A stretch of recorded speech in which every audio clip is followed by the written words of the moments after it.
Ternyata kita semua tidak menyadari kelebihan Baki. Mengira dia hanya seorang badut yang konyol. Sepanjang hari dipukul habis-habisan oleh Hawkeye. Mengandalkan apa yang disebut keberuntungan Raja Penakluk. Dia akhirnya perlahan-lahan berhasil masuk ke babak final Raja Bajak Laut. Hingga latar belakang Shanks dan Blackbeard terungkap.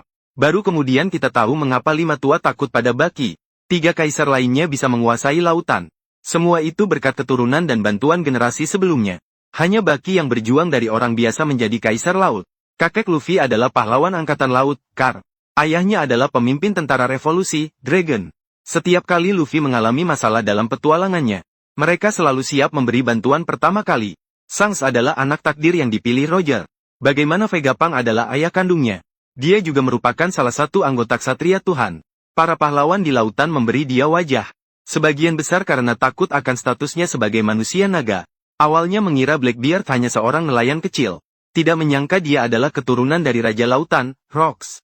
Mewarisi struktur tubuh khusus ayahnya. Sehingga bisa memakan buah iblis kegelapan dan getaran sekaligus. Soji mengikuti bajak laut kaisar, Baki si pencuri perhatian. Berbanding terbalik dengan Baki si badut yang juga seorang kaisar lautan. Di kapal Roger, dia hanyalah seorang magang biasa. Tanpa keturunan atau bakat super. Bahkan anggota krunya, Sanji, meremehkannya. Bahkan Luffy menyebutnya sebagai beban di tim Roger. Namun Baki mampu perlahan-lahan menjadi 4 kaisar. Memiliki posisi yang sama dengan Shanks dan Blackbeard.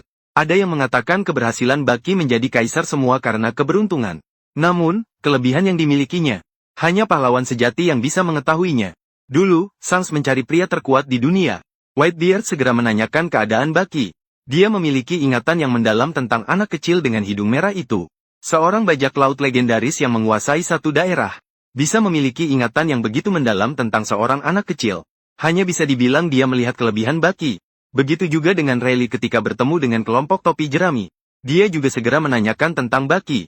Bahkan para elders yang mengendalikan kekuasaan tertinggi di dunia. Mereka juga segera mencari Baki setelah perang puncak berakhir. Mengundangnya untuk menjadi 7 panglima perang dan bekerja untuk pemerintah dunia. Pemegang pedang terkuat Hawkeye Mihawk dan Crocodile. Keduanya adalah bajak laut besar yang menguasai wilayah masing-masing. Mereka juga sepenuhnya terpesona oleh ucapan Baki. Biasanya mereka akan memotong kepala Baki untuk dijadikan bola. Namun, mereka tetap membantunya untuk merebut One Piece.